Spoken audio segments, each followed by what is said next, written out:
CM ಆಪ್ತ ಮಂತ್ರಿಯಿಂದ shocking ಹೇಳಿಕೆ. DK RSS ಗೀತೆ ಹೇಳಿದ್ದು ರಾಹುಲ್ಗೆ ತಲುಪಿದೆ. ಆರ್ಎಸ್ಎಸ್ ಗೀತೆ ಹಾಡಿದ ಬಗ್ಗೆ ಡಿಕೆ ಶಿವಕುಮಾರೇ ಹೇಳಬೇಕು.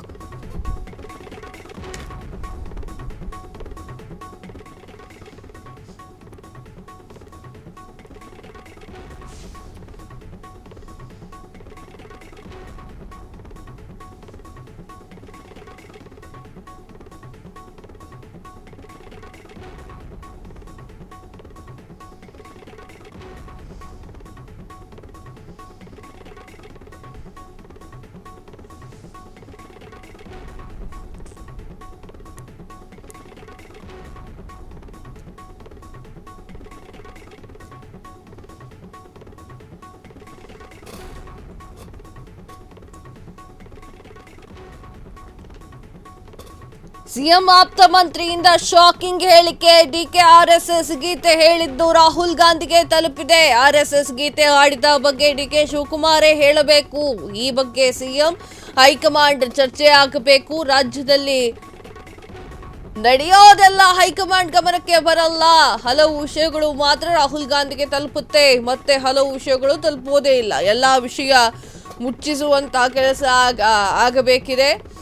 ಸಚಿವ ಸತೀಶ್ ಜಾರಕಿಹೊಳಿ ಬಹಿರಂಗ ಮಾತು. ಎಸ್ ವೀಕ್ಷಕರೇ, ಆರ್ಎಸ್ಎಸ್ ಗೀತೆ ನಮಸ್ತೆ ಸದಾ ವತ್ಸಲೆ ಮಾತೃಭೂಮಿ ಎನ್ನುವಂಥ ಗೀತೆ ಮೋಸ್ಟ್ಲಿ ಬೇರೆಯವ್ರ ಬಾಯಿಂದ ಬಂದರೆ ಸ್ವಲ್ಪ ರಗಸ್ಕೊಂಡು ಬಿಡ್ತಿದ್ರೋ ಏನೋ. ಆದರೆ ಗಟ್ಟಿ ಬಂಡೆ, ಗಟ್ಟಿ ನಾಯಕ, ಕಾಂಗ್ರೆಸ್ನ ಗಟ್ಟಿ ನಾಯಕ ಡಿ ಕೆ ಶಿವಕುಮಾರ್ ಅವ್ರ ಬಾಯಲ್ಲಿ ಬಂದಿದ್ದು ಸ್ವಲ್ಪ ಜನಕ್ಕೆ ಇಷ್ಟ ಆಗಿಲ್ಲ. ವಿರೋಧಗಳು ವ್ಯಕ್ತಪಡಿಸ್ತಾ ಇದ್ರು. ಅದಾದ ನಂತರ ಕ್ಷಮೆಯನ್ನು ಕೂಡ ಕೇಳಿದ್ರು. ಡಿ ಕೆ ಕ್ಷಮೆಯನ್ನ ಕೇಳಬೇಕಾದ್ರೂ ಕೂಡ ತಮ್ಮ ವಾಕ್ಯವನ್ನ ಸಮರ್ಥಿಸಿಕೊಂಡೇ ಕ್ಷಮೆಯನ್ನ ಕೇಳಿದ್ರು. ಆದರೆ ಈಗ ವಿಚಾರ ಅದಲ್ಲ. RSS ಗೀತೆ ಹಾಡಿರುವುದನ್ನ ರಾಹುಲ್ ಗಾಂಧಿ ಅವರಿಗೆ ತಲುಪಿಸಲಾಗಿದೆ. ರಾಹುಲ್ ಗಾಂಧಿ ಅವರು ಇದರ ಬಗ್ಗೆ ಕೇಳ್ತಾ ಇದ್ದಾರೆ. ಡಿ ಕೆ ಶಿವಕುಮಾರೇ ಇದಕ್ಕೆ ಉತ್ತರ ಕೊಡಬೇಕು ಅಂತ ಹೇಳ್ತಾ ಇದ್ದಾರೆ. ರಾಜ್ಯದಲ್ಲಿ ನಡೆಯೋದೆಲ್ಲ ಹೈಕಮಾಂಡ್ ಗಮನಕ್ಕೆ ಬರೋದಿಲ್ಲ. ಕೆಲವೊಂದು ಮೇನ್ ಪಾಯಿಂಟ್ಸ್ ಏನಿರುತ್ತಲ್ಲ, ಈಗ ರಾಜಣ್ಣ ಅವ್ರದ್ದು, ಡಿ ಕೆ ಶಿವಕುಮಾರ್ದು, ಈ ಥರ ಮೇಲ್ ಪಾಯಿಂಟ್ಗಳೆಲ್ಲವೂ ಕೂಡ ರಾಹುಲ್ ಗಾಂಧಿಗೆ ತಲುಪುತ್ತೆ ಅಂತ ಹೇಳಿ ಸಚಿವ ಸತೀಶ್ ಜಾರಕಿಹೊಳಿ ಅವರು ಬಹಿರಂಗವಾಗಿ ಮಾತನಾಡಿದ್ದಾರೆ. ಎಲ್ಲ ವಿಚಾರಗಳನ್ನು ಮುಟ್ಟಿಸುವಂಥ ಕೆಲಸ ಆಗಬೇಕಾಗಿದೆ.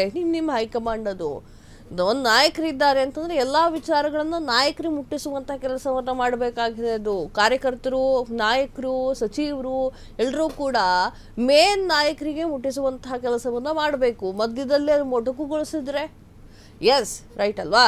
ಸೊ ಆ ಒಂದು ಕಾರಣಕ್ಕೆ ನಮಸ್ತೆ ಸದಾ ವತ್ಸಲೆ ಮಾತೃಭೂಮಿ ಎಲ್ಲಿವರೆಗೆ ಸದ್ದು ಮಾಡಿದೆ ಅಂದ್ರೆ ರಾಷ್ಟ್ರ ಮಟ್ಟದವರೆಗೆ ಸದ್ದು ಮಾಡಿದೆ. ಅದು ಮಾತು ಬಂದಿರುವಂತಹ ಬಾಯಿದೆ ಅಲ್ಲ, ಆ ಒಂದು ಕಾರಣಕ್ಕೆ ಸದ್ದನ ಮಾಡಿರುವಂಥದ್ದು. ರಾಜಣ್ಣ ಹೇಳಿಕೆ ತಿರುಚಿ ಹೈಕಮಾಂಡ್ಗೆ ಮುಟ್ಟಿಸಲಾಗಿದೆ. ರಾಜಣ್ಣ ದೆಹಲಿಗೆ ಹೋಗಿ ಮನವರಿಕೆ ಮಾಡಬೇಕು.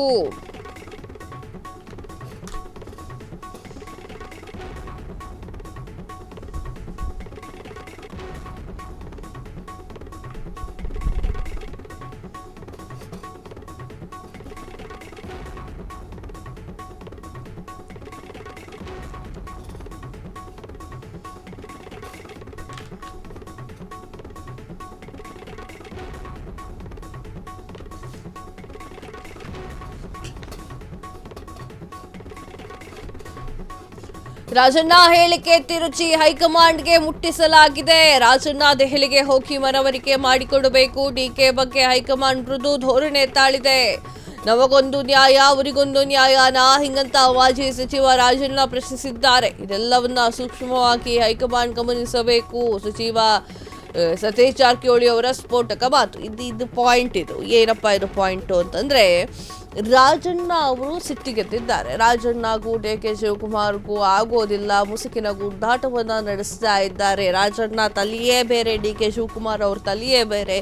ರಾಜಣ್ಣರನ್ನು ತೆಗೆದು ಹಾಕಲಿಕ್ಕೆ ಕಾರಣ ಡಿ ಕೆ ಶಿವಕುಮಾರ್ ಅಂತ ಹೇಳಿ ಸಾಕಷ್ಟು ವಿಚಾರಗಳು ಹರಿದಾಡ್ತಾ ಇರ್ತವೆ. ರಾಜಣ್ಣ ಕೂಡ ಇದ್ರ ಬಗ್ಗೆ ತಲೆ ಕೆಡಿಸ್ಕೊಂಡಿಲ್ಲ. ವಜಾ ಮಾಡಿದ್ರ ಆಗ್ಲಿ ಬಿಡಿ, ನಾನು ನೆಕ್ಸ್ಟ್ ಇಯರಿಂದ ಎಲೆಕ್ಷನ್ಗೆ ನಿಂತ್ಕೋಬಾರ್ದು ಅಂತ ಅಂದ್ಕೊಂಡಿದ್ದೆ ಅಂತ ಹೇಳಿ ಕೂಲಾಗಿ ತಗೊಂಡಿದ್ದಾರೆ. ಆದರೆ ಆಗಿರುವಂಥ ನೋವು, ಆಗಿರುವಂಥ ಗಾಯ ಇದೆಯಲ್ಲ, ಅದು ರಾಜಣ್ಣಂಗೆ ಗೊತ್ತಿರುತ್ತೆ. ಸೊ ಆ ನಿಟ್ಟಿನಲ್ಲಿ ಏನಾಗಿದೆ ಅಂತಂದರೆ, ರಾಜಣ್ಣ ಒಂದು ಪ್ರಶ್ನೆಯನ್ನ ಕೇಳಿದ್ದಾರೆ. ನಾನು ಹೇಳಿದ್ರೆ ಬಹಿರಂಗವಾಗಿ ನಾನು ಹೇಳಿಕೆ ಕೊಟ್ಟೆ ಅನ್ನುವಂಥ ಕಾರಣಕ್ಕೆ ನನ್ನನ್ನು ವಜಾಗೊಳಿಸಿದ್ರಿ, ರೈಟ್? ಡಿ ಕೆ ಶಿವಕುಮಾರ್ ಅವರು ಸದನದಲ್ಲಿ ನಮಸ್ತೆ ಸದಾ ವತ್ಸಲೆ ಮಾತೃಭೂಮಿ ಅಂತ ಹೇಳಿ RSS ಗೀತೆಯನ್ನು ಹಾಡ್ತಾ ಇದ್ದಾರೆ. ಅವ್ರಿಗೆ ಜಸ್ಟ್ ಕ್ಷಮೆ ಕೇಳು ಅಂತ ಹೇಳ್ಬಿಟ್ಟು ಬಿಟ್ಬಿಡೋದ ಅಂತ ಹೇಳಿ ಪ್ರಶ್ನೆಯನ್ನ ಮಾಡಿದ್ದಾರೆ. ಈ ಪ್ರಶ್ನೆಯನ್ನ ಮತ್ತೆ ನೆನಪು ಮಾಡಿಕೊಂಡಿದ್ದಾರೆ ಸಚಿವ ಸತೀಶ್ ಜಾರಕಿಹೊಳಿ ಅವರು. ಅಂದ್ರೆ ಡಿ ಕೆ ಶಿವಕುಮಾರ್ ಅವರಿಗೆ ಮೃದುವಾಗಿ ಇಟ್ಕೊಂಡಿದ್ಯಾಕೆ, ನಮ್ಮನ್ನ ಯಾಕೆ ಈ ತರ ರಫ್ ಆಗಿ ಯೂಸ್ ಮಾಡ್ತಾ ಇದ್ದೀರಾ, ನಾವುಗೊಂದು ನ್ಯಾಯ ಅವ್ರಿಗೊಂದು ನ್ಯಾಯನಾ ಅಂತ ಹೇಳಿ ಪ್ರಶ್ನೆಯನ್ನ ಮಾಡ್ತಾ ಇದ್ದಾರೆ. ಇದು ಹೈಕಮಾಂಡ್ ವರೆಗೂ ತಲುಪಬೇಕು. ಡಿ ಕೆ ಶಿವಕುಮಾರ್ ಅವರ ಅಸಲಿಯತ್ತೆ ಏನು ಅನ್ನೋದನ್ನು ಹೈಕಮಾಂಡ್ ಅರ್ಥ ಮಾಡ್ಕೊಳ್ಬೇಕು. ಒಂದು ಕಡೆ ಸುಣ್ಣ ಒಂದು ಕಡೆ ಬೆಣ್ಣ ಇಡಬೇಡಿ ಅಂತ ಹೇಳಿ ಮಾತು. ಕ್ಷಣ ಕ್ಷಣದ ಸುದ್ದಿಗಳಿಗಾಗಿ ಫ್ರೀಡಂ ಟಿವಿ ಸಬ್ಸ್ಕ್ರೈಬ್ ಮಾಡಿ, ಲೈಕ್ ಮಾಡಿ ಹಾಗೂ ಫಾಲೋ ಮಾಡಿ. ಹೊಸ ಸುದ್ದಿಗಳ ನೋಟಿಫಿಕೇಶನ್ಗಾಗಿ ಬೆಲ್ ಐಕಾನ್ ಮೇಲೆ ಕ್ಲಿಕ್ ಮಾಡಿ.